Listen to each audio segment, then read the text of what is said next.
I'm Sarah Chin, 31 years old. 17 days ago, I woke up in the cardiac ICU with a fresh scar down my chest and the knowledge that my parents had chosen wine over their granddaughter. The warning signs had been there for weeks. Shortness of breath. Chest pain that radiated down my left arm. Dizziness that made me grab onto counters and walls. But when you're a single mother to a 3-year-old daughter with autism, you don't have time to be sick. You push through. You ignore the symptoms. You tell yourself it's just stress. Until you collapse in the middle of Target while your daughter is having a meltdown in the cereal aisle. I remember the fluorescent lights spinning above me.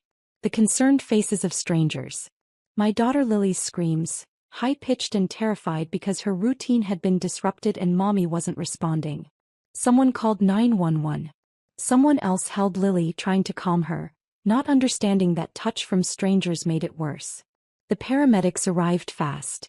They did an EKG right there on the floor between the Cheerios and the Lucky Charms. "Ma'am, you're having a cardiac event," the lead paramedic said. "We need to get you to the hospital immediately." "My daughter," I gasped. "She has autism. She needs her weighted blanket. Her noise-canceling headphones. She can't handle. We'll bring her with us. Is there someone we can call?" I gave them my parents' number. My emergency contact. The people who were supposed to be there when everything fell apart. Mom answered on the 5th ring. I could hear clinking glasses and laughter in the background. "Sarah? Is everything okay? We're at a wine tasting event in Napa." "Mom." My voice was weak, strained. I collapsed. "I'm having a heart attack. They're taking me to St. Mary's. I need you to come get Lily. She's terrified and..." "A heart attack? Sarah, you're 31 years old. Young people don't have heart attacks. Are you sure you're not just having a panic attack?" The paramedic took the phone from me. "Ma'am, this is Michael Chin with the paramedic unit. Your daughter is experiencing acute cardiac distress. Her troponin levels indicate significant heart muscle damage. She needs immediate surgical intervention. She has a 3-year-old daughter here who needs family support." I heard my mother's sigh. That deep, disappointed sigh I'd heard my entire life. "We're 3 hours away. We just started the wine tour. We paid $400 per person for this. Mom, please." I was crying now. Lily needs someone she knows. She needs her routine. She needs... My father's voice came on the line. "Sarah, you should have planned better. You know Lily has special needs. You should have backup care arranged for emergencies like this." "This isn't a planned emergency, Dad. I'm having a heart attack." "Well, we can't just drop everything. Your mother and I deserve to enjoy our retirement. We're with the Hendersons and the Pratts. It would be incredibly rude to leave." The paramedic's jaw tightened. He'd heard every word. "Sir, your daughter needs emergency surgery. Your granddaughter has a mother who needs to be more responsible," Dad interrupted. "Tell Sarah to call that autism therapy center. They must have emergency services." The line went dead. I stared at the phone, my failing, damaged heart, breaking in an entirely different way. The paramedic handed me back my phone. "I'm sorry," he said quietly. "Do you have anyone else?" I scrolled through my contacts with shaking hands. My ex-husband was in Portland with his new family. My best friend was on deployment in Germany. The Autism Therapy Center was closed on weekends. Then I remembered the card Dr. Patterson had given me 6 months ago. Specialized Autism Care Services. 24/7 emergency support. I'd saved it in my phone, never thinking I'd need it. With the paramedics' help, I called. A woman named Jennifer answered immediately. "Sachs, this is Jennifer. How can I help?" "I need emergency care for my 3-year-old daughter with autism. I'm being transported for emergency cardiac surgery. She's nonverbal, has sensory processing issues, and she's already dysregulated from watching me collapse. I need someone who understands." "Stop right there," Jennifer said gently. "We've got you. Where are you now?" I gave her the details through tears. Lily's triggers. Her comfort items. Her communication device. Her dietary restrictions. Her bedtime routine. "We have a specialist named Amanda who's worked with nonverbal autistic children for 12 years. She can be at St. Mary's in 30 minutes. She'll bring sensory tools, familiar routines, everything your daughter needs." "How much will this cost?" "Our emergency rate is $85 per hour with an 8-hour minimum. But right now you focus on your surgery. We'll take care of your little girl like she's our own. I almost broke down completely. A stranger was offering what my own parents wouldn't. Thank you, I whispered. Thank you so much. Mama, you're going to be okay. And so is Lily. If you're genuinely enjoying this story, could you hit that like button? It helps me keep creating content like this. The emergency room was a blur of doctors, tests, and urgent conversations. My heart was failing. The left anterior descending artery, the one they call the widowmaker, was 95% blocked. I needed immediate surgery or I'd be dead within hours. Lily was in a pediatric waiting room with Amanda, the SAC specialist. Through my pre-op haze, I could see them on a monitor the nurses had set up. Amanda wasn't trying to force Lily to make eye contact or speak. She was sitting parallel to her, showing her a visual schedule on an iPad, letting Lily control the interaction. My daughter's screaming had stopped. She was still stressed, rocking back and forth, flapping her hands, but she wasn't in crisis anymore. A stranger had de-escalated my daughter in 30 minutes. My parents couldn't be bothered to drive 3 hours. Dr. Harrison, my cardiologist, came in to explain the surgery. He was in his 50s with kind eyes and steady hands. Miss Chin, we're looking at an emergency coronary artery bypass. We'll take a vessel from your leg and use it to bypass the blockage. The surgery takes about 4 hours. Recovery will be 6 to 8 weeks. Will I survive it? He paused. Your age is in your favor. But I won't lie, this is serious. The blockage is severe. If we don't operate now, you have hours at most. And if the surgery goes wrong, then we do everything we can to bring you back. I thought about Lily. About who would take care of her if I died. My parents, who couldn't interrupt a wine tasting. My ex, who'd left because he couldn't handle the autism diagnosis.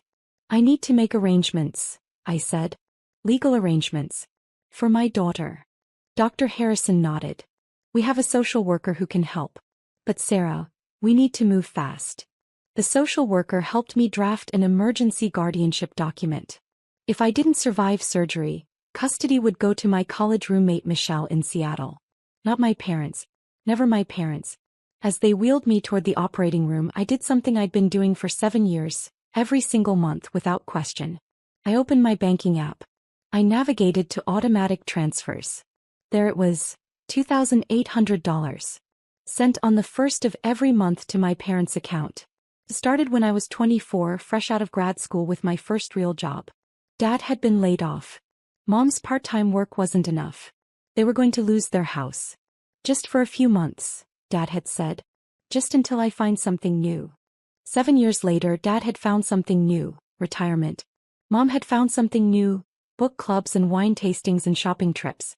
And I'd kept sending money because they'd never asked me to stop. Because I'd believed that's what good daughters did. $2,800 a month. 12 months a year. 7 years. $235,200.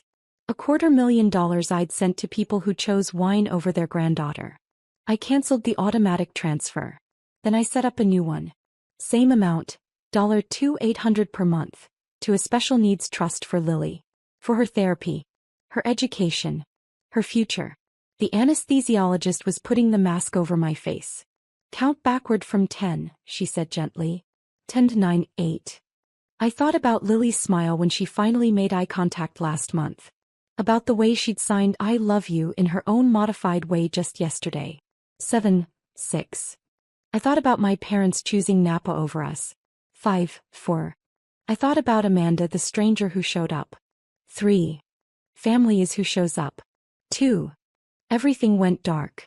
I woke up to the steady beep of monitors and the dull ache of a chest that had been cracked open and sewn back together. My throat was raw from the breathing tube. Every breath felt like broken glass. But I was alive. A nurse was checking my vitals. Welcome back, Sarah. The surgery went perfectly. Dr. Harrison will be in soon to talk to you. Hi, daughter, I croaked. Lily.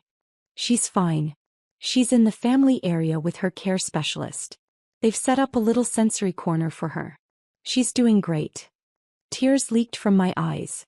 Relief. Gratitude. Love. Dr. Harrison came in an hour later. You did beautifully. The bypass is solid. You'll need cardiac rehabilitation and lifestyle changes, but Sarah, You're going to be fine. How bad was it really? He sat down and his expression turned serious. You were minutes away from complete cardiac arrest. If you'd waited another hour, even another 30 minutes, you wouldn't have made it to the OR. He paused. Do you know what caused this?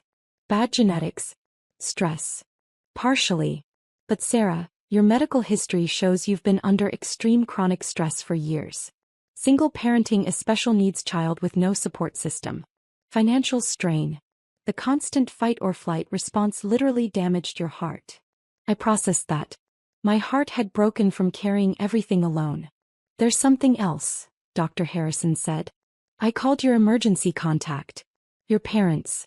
To inform them the surgery was successful and you were stable. My chest tightened and it had nothing to do with the bypass. Your father answered. I told him you'd survived a critical surgery and would need significant recovery support. He said, and I quote, "That's good to hear. Let us know when she's back on her feet." Dr. Harrison's voice was carefully neutral. Then he asked if you'd still be able to take care of Lily or if they'd need to deal with that situation. Deal with that situation, I repeated. He called my daughter a situation.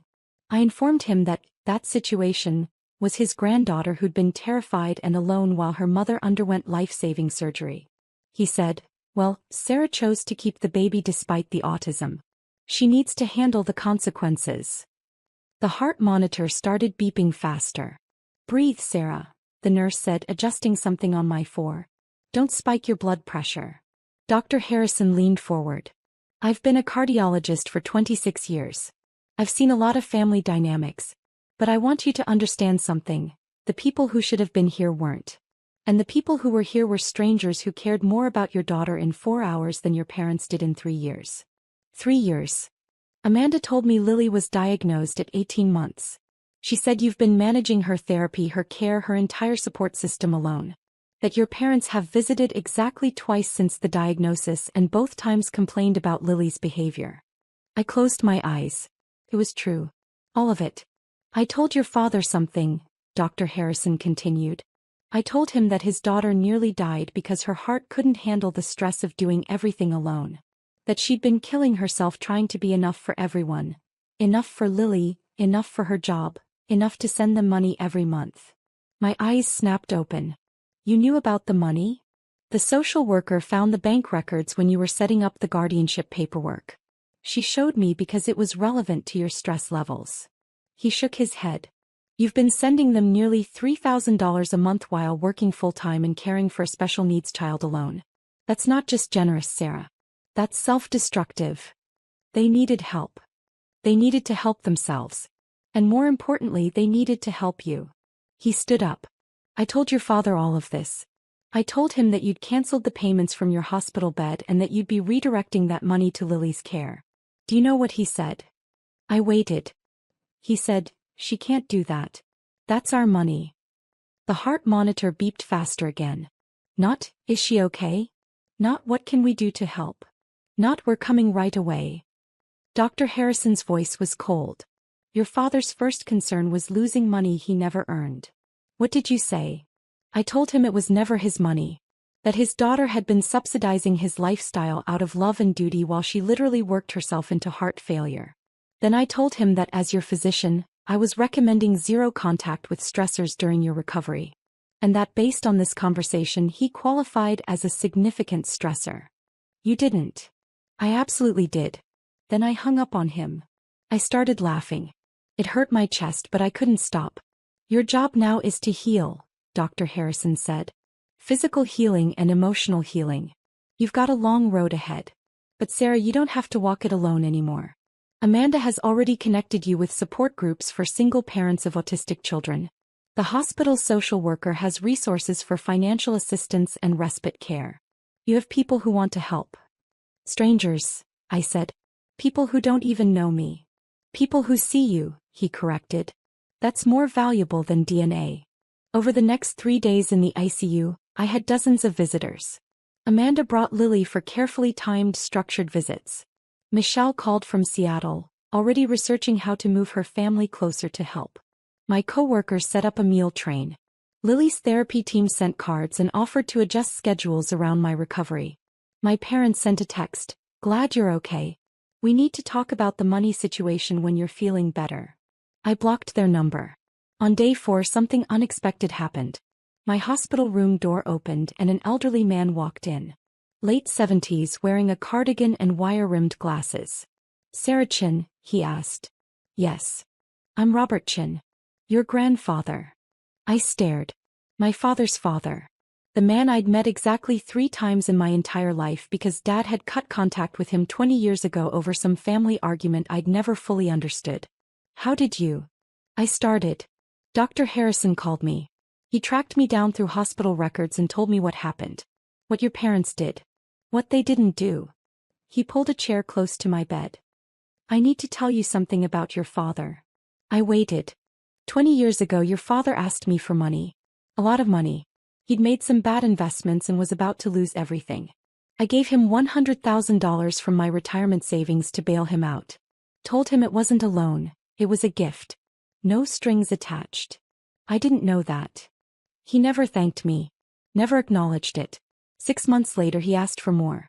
When I said no, that I'd given what I could afford, he accused me of favoritism. Of loving his sister more. Of being a terrible father. Robert's voice was steady but sad. He cut contact completely. Refused to let me meet you. Told everyone I was a toxic person who'd abandoned the family. But you didn't. No. I sent birthday cards every year. They all came back unopened. I set up a college fund for you anyway. Your father found out and threatened legal action if I tried to contact you. So I waited. I figured one day you'd be an adult and could make your own choices. Why didn't you reach out when I turned 18? I did. I sent a letter to your college address. Your father intercepted it. Told you I died. My heart monitor started beeping erratically. He what? I'm sorry. I didn't know he'd lied until Dr. Harrison called me. He mentioned you seemed surprised I was alive. I felt like I'd been gutted all over again. My father told me you died when I was 19. We even had a memorial service. I cried for weeks. Robert's eyes filled with tears. I'm so sorry, Sarah. I never stopped trying to reach you. But your father made sure I couldn't. Why? Why would he do that? Because I knew the truth about him. Because I'd seen his patterns. Because I would have told you what he really was. A man who takes and never gives back. He reached into his cardigan pocket and pulled out an envelope. This is for you. The college fund I set up. I couldn't give it to you then, but I can now.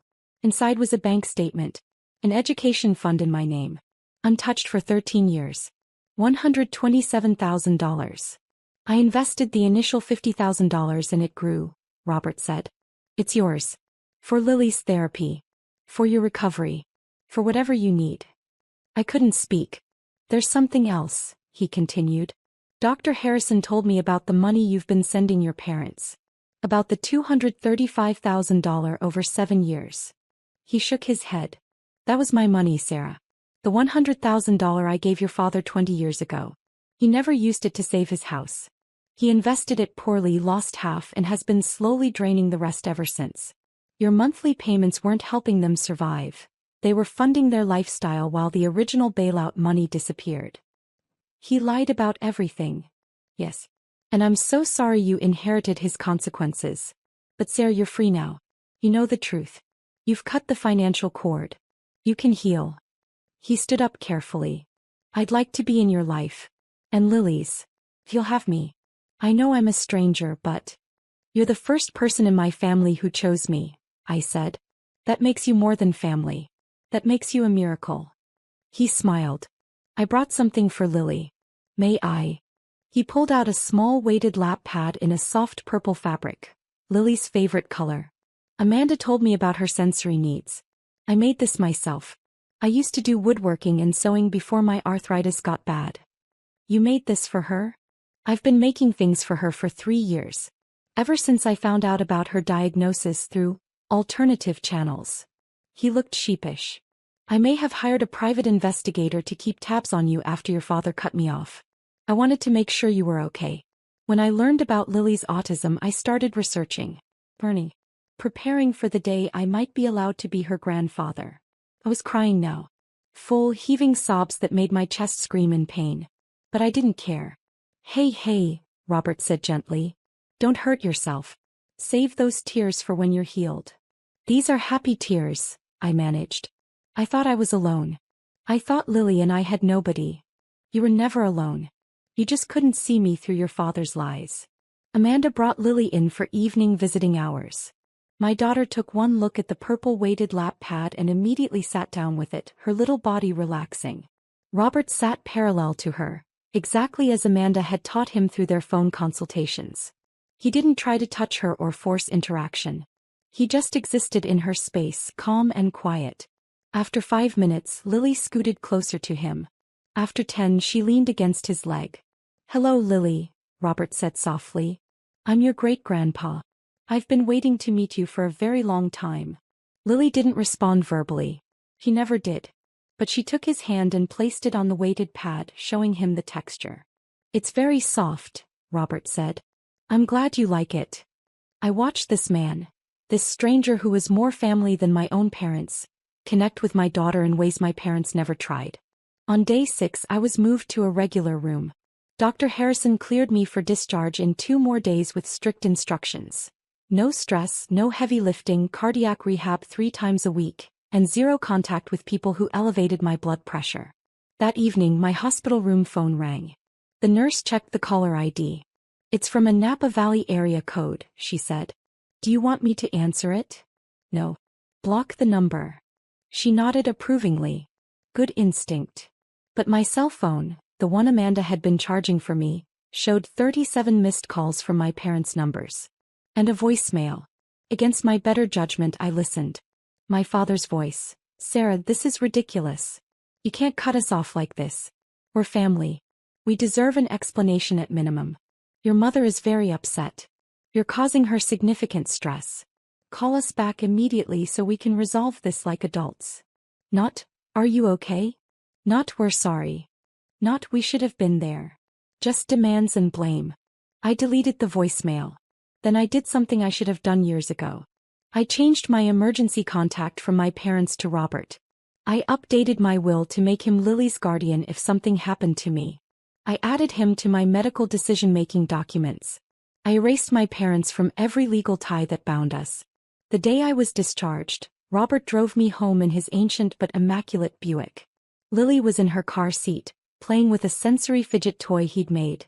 A wooden square with different textures on each side.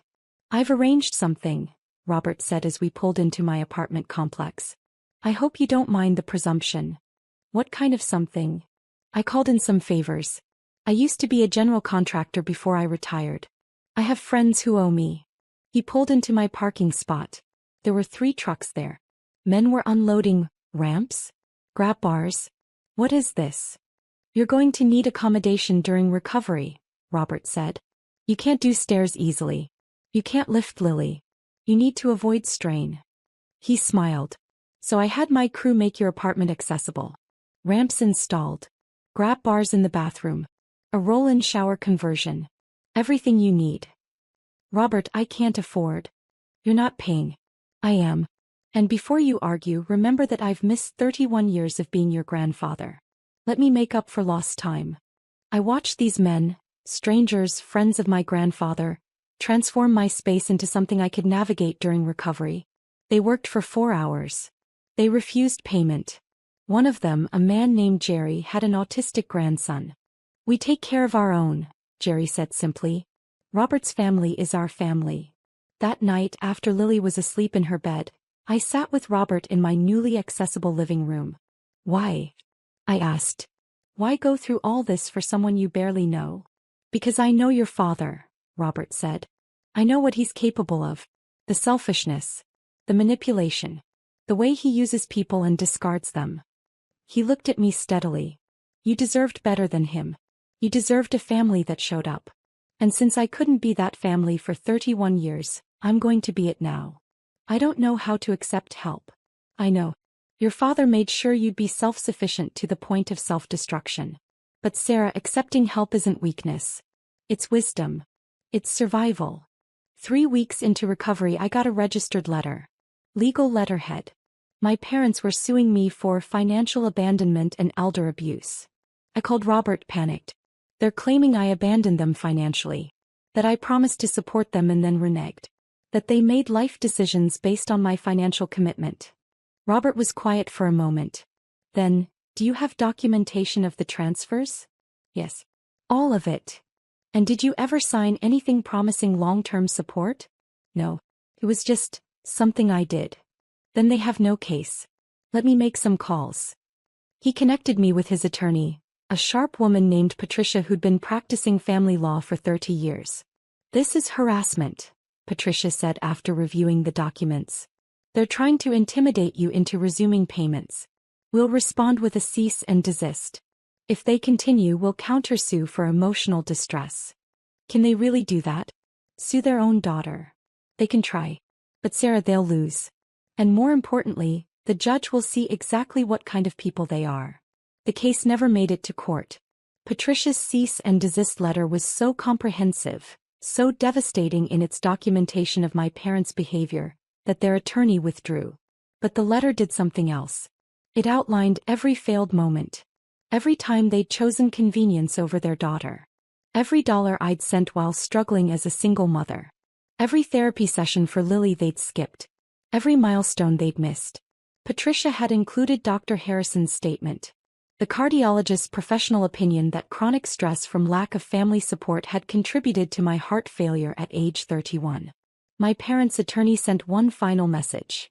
His clients were reconsidering the relationship and would be taking space from me. As if they'd been the ones showing up. 6 months after my surgery, I ran into my mother at the grocery store.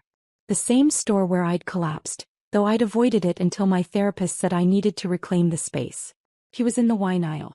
Of course. Sarah. She looked startled. Then her eyes went to Lily, who was in the cart wearing her noise-canceling headphones and holding her communication device. And Lily. Mom. We stood there in awkward silence. Lily was focused on her device, oblivious to the tension. You look well, Mom finally said. I heard the surgery was successful. It was. That's good. That's good. She shifted her weight. Sarah, about everything that happened. Your father and I have been thinking. Don't. Don't what? Don't try to rebuild this. Don't pretend you suddenly care. Don't rewrite history to make yourself the victim. Her face hardened. We're your parents. We deserve respect. You were my parents. Past tense. And respect is earned, not demanded. We raised you. We fed you. We clothed you.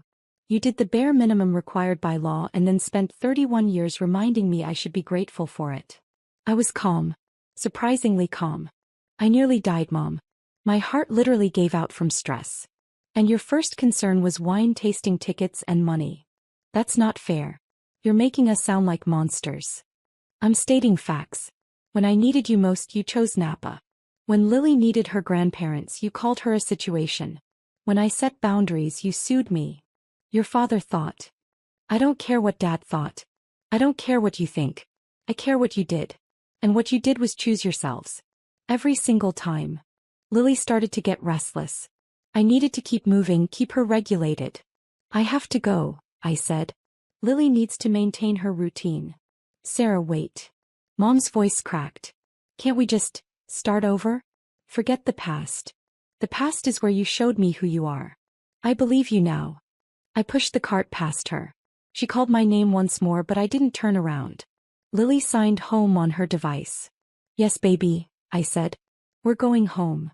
1 year after the surgery, I was cleared by Dr. Harrison. Full cardiac recovery. My ejection fraction was normal. The bypass was functioning perfectly. I was healthier than I'd been in 5 years. You did the work, Dr. Harrison said at my final appointment. The rehab, the stress management, the boundaries. You saved your own life, Sarah. You saved my life. I fixed your heart. You fixed your life. There's a difference. Robert was in the waiting room with Lily when I came out. She was showing him something on her iPad. A new communication sequence she'd learned. Look at this, Robert said proudly. She told me she's proud of you. All by herself. Used 7 different icons.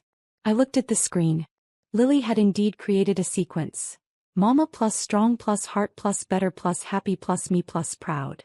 I scooped her into my arms, feeling the strength in my body that hadn't been there a year ago. The stamina. the health. I'm proud of you too, baby girl, I whispered into her hair.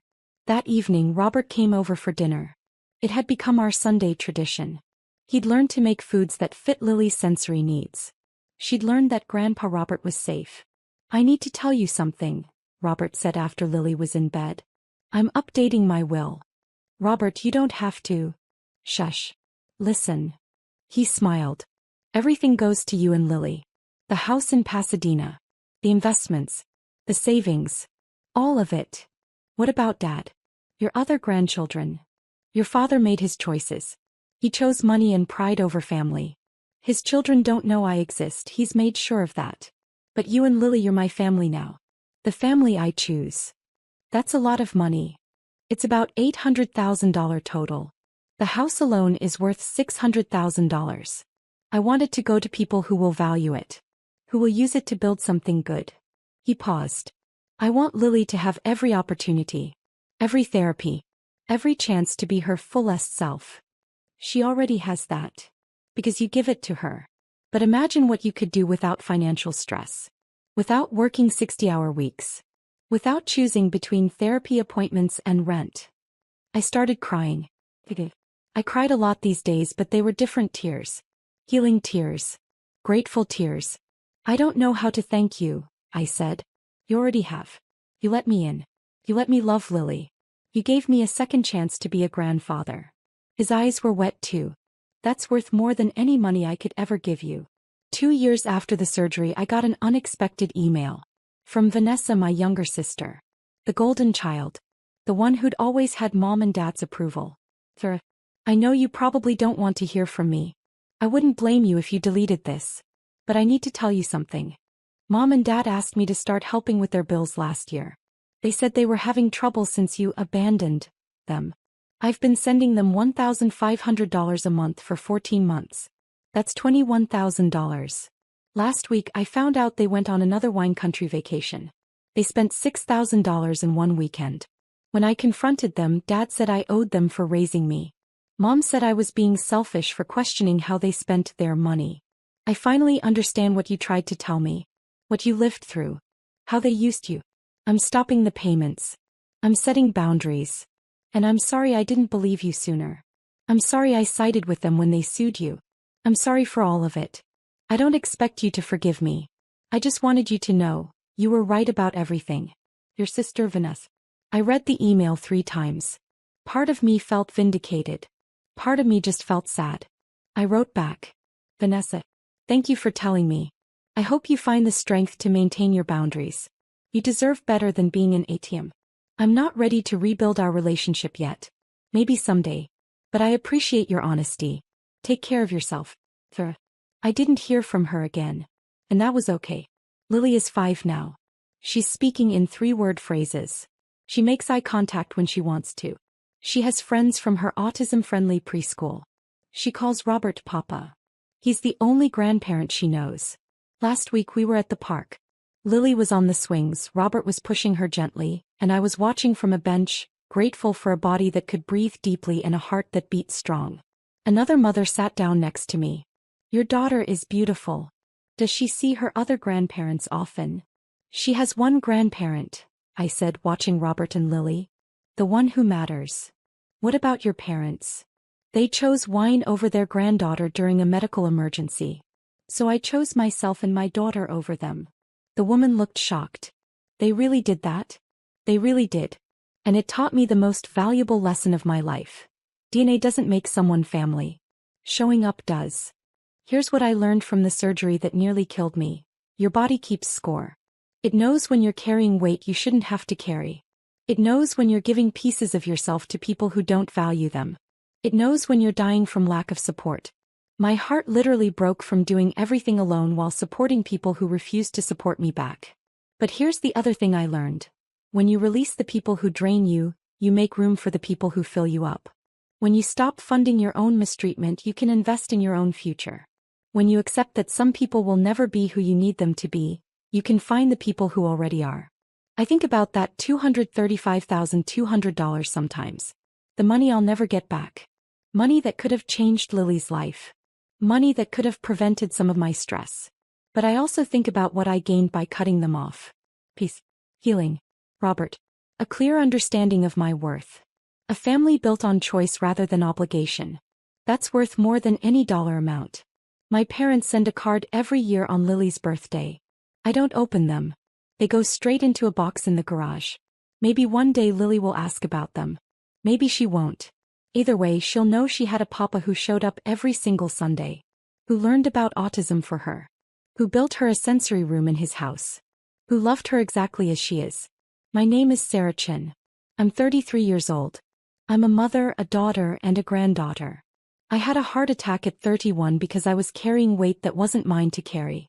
Because I was funding people who refused to show up. Because I believed I had to earn love that should have been free. 2 years ago, my parents chose wine tasting over their special needs granddaughter. A cardiologist who barely knew me showed them who they really were. A grandfather I'd been told was dead gave me the family I deserved. Me. I'm thriving. My heart is strong. My daughter is flourishing. My grandfather is teaching her to build things with wood and love. Because sometimes the best revenge isn't revenge at all. It's building a beautiful life with people who actually deserve to be in it. It's healing the heart that broke from carrying people who refused to carry you back. It's choosing yourself and watching everything change. If this story resonated with you, drop a comment below and let me know where you're listening from. And if you've walked away from toxic family members, you're not alone. We're all out here building better families one boundary at a time.